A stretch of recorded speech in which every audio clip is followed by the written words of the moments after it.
There was no point where I shared my resume with my current employer. Like, he didn't even ask me for my resume at any point, because really LinkedIn is a resume in form of a social media account. And she's like, wait, Kosi, are you not the one? Is this not your profile right here on LinkedIn? Hello, welcome to my channel. It's Kosi here again. How are you? Take a minute to ask yourself that question. How are you?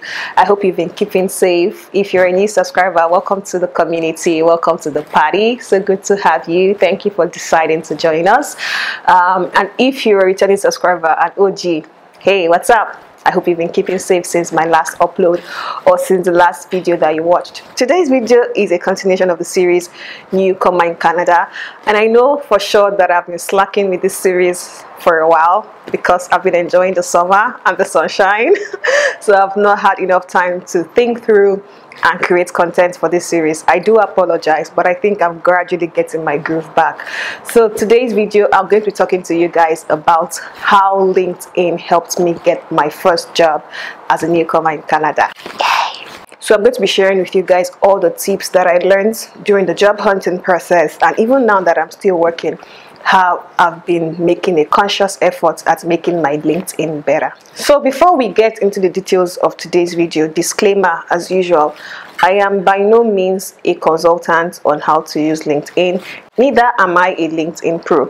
As a matter of fact, I don't think I have more than 1,500 connections on LinkedIn. While making a conscious effort at growing my LinkedIn, I learned a thing or two, and most importantly, I got my first job in Canada, and that's why I'm making this video for you guys. So make sure you do your own research before you decide to implement or not. Everything I'm going to be talking to you about are all best practices. It doesn't mean that if you don't do these things, your LinkedIn profile will not still make sense. Please, capiche? So I've divided this into different categories, and the first category that I would like to talk to you about today is the look and feel of your profile. So once you direct recruiters or anybody that you've shared your LinkedIn profile URL with, once that person goes directly to your profile, you want the first impression that they get to make sense. So I feel like the most important thing, which is probably what you see first, is your profile picture. Do you have a profile picture on your LinkedIn profile? Is your profile picture blank? That's the first impression that you make. Says a whole lot about the kind of person that you are. Most people would advise you to just have a professional headshot, just the way you can see me now. This is like the size of a proper headshot. It stops right here, somewhere around here. So people would usually advise that you have a plain background. The background where you take the picture should be plain. This is definitely not a plain background. Don't use this for your LinkedIn profile picture. Do not. I mean, you can use it if you want to, but I think this is pretty distracting. You want them to just see your face and see your face alone without getting distracted. This dimension is probably appropriate for a LinkedIn profile. So people would always advise that you take a headshot with a plain background. Could be white, could be off-white, could be gray, something that would not distract people from the face. Another thing is the kind of clothes that you wear. I know my LinkedIn profile picture is not 100% because everything that I'm saying to you, I probably did not implement them 100%, which is why I also said at the beginning that you don't have to take everything I'm saying hook, line, and sinker, but make sure you're properly dressed in your LinkedIn profile picture. You don't want to be wearing a crop top. You don't want to be wearing a singlet. You don't want to be wearing a tank top. You want to be wearing something like this. That's why I dressed nicely for this video, so that you guys can see everything that I'm saying with real life examples. So this shirt I'm wearing right now is a perfect example of the kind of clothes you want to wear when you're taking your LinkedIn profile picture, because it looks professional and it looks serious, so that they know that you're serious with yourself and they can also take you seriously. Is your header or banner really important for your LinkedIn profile? I really can't say, but I think that your profile picture is definitely more important than a banner. But if you decide to put a banner, make sure you don't put something that is irrelevant or something that is distracting, something that just doesn't relate to the kind of job or the kind of people that you're hoping to connect with. Now, when you're done with your banner, your header, and your profile picture, what comes afterwards? Your work history, your summary. Your summary is actually very important, actually. Yes, your summary is actually very important because that's what most people will see after they see your profile.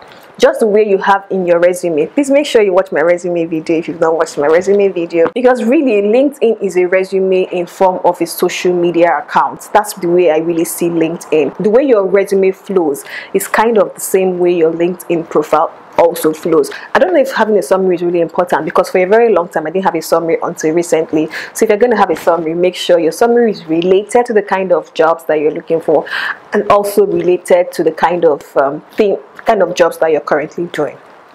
Next thing you want to do is that make sure your work history and your work experience is also contained in your LinkedIn profile. So there was no point where I shared my resume with my current employer. Like, he didn't even ask me for my resume at any point.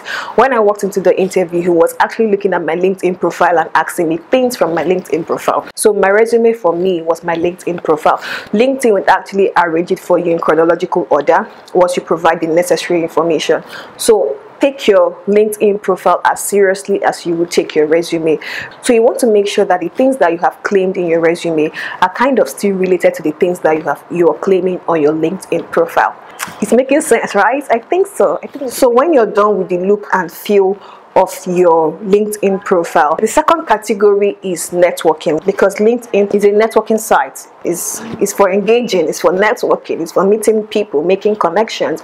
So they want to also see how you interact with people. The first thing that I think is really important when you start making an effort at networking is asking for recommendations. So another thing that I started doing is I started reaching out to people, asking them for recommendations. Of course, I didn't reach out to people that don't know me. I reached out to people that I've worked with in the past. I also reached out to my colleagues, my classmates. So make sure you know that these people that are reaching out to are people that know you and can say one or two things about you. So having that recommendation is also another way recruiters can understand how you work in a team. So basically, make sure that you ask your colleagues and your classmates and your ex-colleagues and your supervisors. Make sure you ask your supervisors to give you recommendations on your LinkedIn profile. It goes a long way to see the kind of person that you are and how you work in a team. So the next thing about networking is connecting with people, sending out connection requests. For someone who is an introvert that is not comfortable with putting themselves out there, I totally understand that most of these things that I'm saying might seem like a lot of work. But if you really do want to get a job, you probably have to step out of your comfort zone and identify people that are ready in the industry that you're trying to get into. Like I mentioned in the video about how I got my first job, because I already knew that I wanted to be in the IT industry, right? So identify the people who are relevant and who are active in the IT industry, and the companies that are relevant, that are active in the IT industry, that I'm interested in working with when I arrive here. So based on that list, I started looking out for all of them, key players in those companies on LinkedIn. I reached out to all of them and I connected with many of them. Did all of them accept my connection request? No. But out of those who accepted my connection request, one of them is my current employer. So you really do have to just take chances. And if you can go a step further, you can send them a note. When I first started sending out connection requests, I would always send a short note with my connection request. But sometimes it's tiring. You're not in the mood to start composing love letters every time. At the same time, you don't want to keep sending the same short notes all the time, so it doesn't look like you just copied and pasted. You want to be able to connect with the person personally. Maybe you've looked through their LinkedIn profile and they went to the same school as you, or they are doing the job that you hope to do. So basically finding something that both of you share in common, and then based on that, create a conversation out of it. Or alternatively, if you're not in the mood to send short notes with your connection request, I think it's also very nice and probably the polite thing to do is when they accept your request and become a connection, you can just send a short thank you note. Oh, hey, thank you for accepting my connection request. Many people don't respond to that as well, but I feel like that's a starting point for a conversation if you have to have one with them in the future. There's really no hard or fast rule to it. Do you and do what works for you. So when you're networking, another thing I think is really important is follow recruitment agencies, because many of these recruitment agencies are usually active on LinkedIn, and when there is an opening in the company or when a client sends them a request, they usually go to LinkedIn to say, oh, we are looking for blah blah blah person with blah blah blah skills. So when you're following recruitment agencies, you would always find such posts on your timeline Alternatively, you can also follow the companies that you're interested in working with. Some of them also share vacancies when they have vacancies on their LinkedIn, and many of them even use LinkedIn jobs. So you can actually apply right there and then on LinkedIn when you see the post pop up on your TL. Now, the third category after the looks and feel of your profile, networking, is engaging. Social media is actually for engaging. When someone posts something, you comment, you like, you share. Yeah, you basically engage with these people after you've added them as a connection. Number one, your name and your profile and your picture would remain fresh in their mind when you do that. Does that make any sense? Are you feeling me? Your name, when it reoccurs in their notification, they remember it and it sticks. You know, over time, the human mind is psychology, you know, it sticks. They remember you. So the day you post a job that you're interested in and you send them a message, they will probably respond to you first before responding to someone that is just reaching out to them for the purpose of that job. So engage. Make sure you engage. Are you guys listening to me? Another thing is, if you can, also share posts. When I first arrived, I was doing a lot of that, sharing posts. I had a weekly series, just the way I do on my YouTube. I was also doing the same thing on LinkedIn. But guys, I've been slacking. I'll not be sharing my posts like I used to anymore on LinkedIn. I'll do my best to start them again, because it really helps me with connecting with the kind of people that I wanted to connect with. It helps me have conversations with people that I wanted to have conversations with. But if you can, share posts about what you think, about your experiences, about just, you know, all of this helps you be intentional about building a personal brand. And then again, it helps people remember you. Eventually, the idea is to get a job. The idea is to get better opportunities. So when those opportunities come, they will definitely remember you. So another thing is joining groups. There are also LinkedIn groups that you can join that are relevant to the industry that you work in. Try and join these groups, because when you join these groups, you'll find people with similar interests as you in such groups. You know, it's easier to know what is happening in the space when you join such groups. So another thing about engaging that you should bear in mind is that generally Canadians are pretty much polite people. I mean, it's not all the time you get all the responses. I can't even deny it. There's sometimes that you send a bunch of messages and nobody's answering you. Some days are like that. But on the average, Canadians are generally polite people, and they'll often respond to your messages when you send out messages to them. So don't let one no discourage you from still reaching out to other people. Even if you get 5 no's in a day, don't let that discourage you, because eventually the right person that you're trying to connect with would respond to your message one day. Just one day. Before you put your LinkedIn URL on your resume, please make sure that you've done some housekeeping. Make sure that your LinkedIn is presentable before you do that, before you start channeling traffic from your resume to your LinkedIn. While you're job hunting, you're networking, one of the tricks that I learned is that whenever I apply for a job, I go to LinkedIn and look for people that are working in the company that I'm trying to get in, maybe people that are doing the job that I'm trying to apply for, or even the recruiter that is responsible for recruiting, interviewing, and all of that.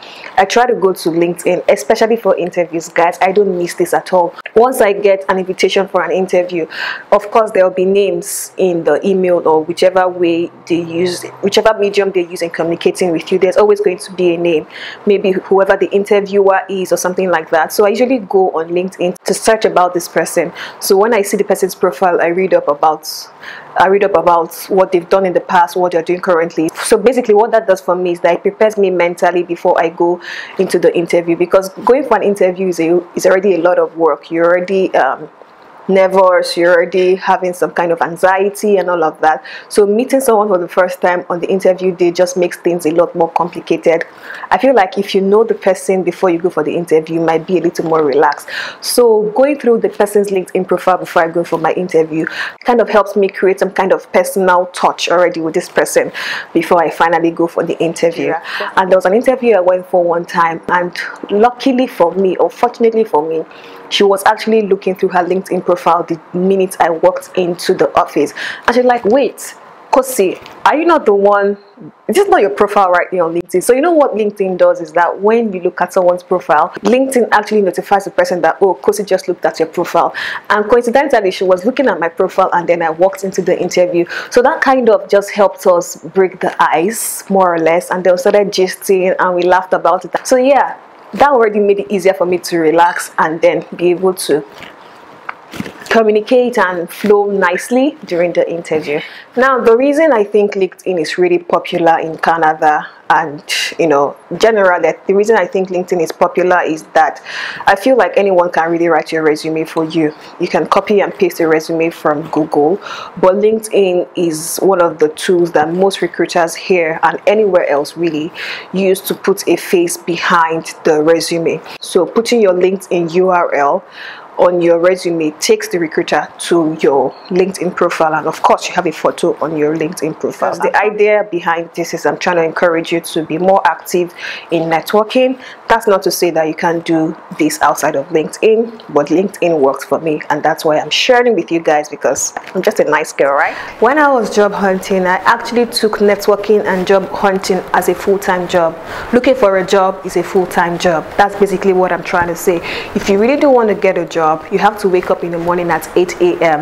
like everyone else who is going to the office, and start making an effort at networking and applying for jobs. Like, wake up at 8 a.m, take it as a job, do it till 4 p.m. I feel like there's really no way, if you invest 7 to 8 hours every day in networking and job hunting when you're looking for a job, I feel like eventually something is going to happen. Like, it will happen for you quicker than someone who does it casually. So take it seriously. Document your processes if you have to.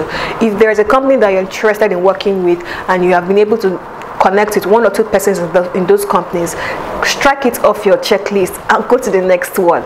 Be intentional. That's what I'm trying to say. You don't have to do it exactly as I'm saying it, but be intentional and take it seriously.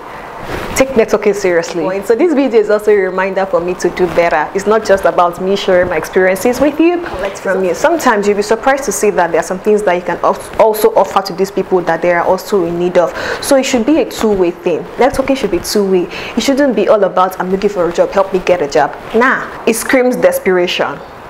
Like, don't be a desperado. I'm going to do a part 2 of this video. I'm going to be showing you guys quickly how you can shorten your LinkedIn profile URL so that it's easier to remember and easier to share.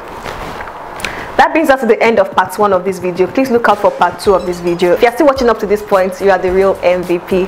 Thank you for sticking around. I hope you learned a thing or two. If you did, do not forget to thumbs up, like the video. Do not forget to share, because there's love in sharing. And do not forget to subscribe, because it's free.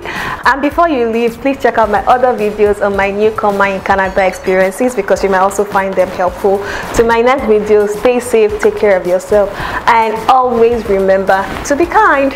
I wish you all the best in your journey finding a job in Canada.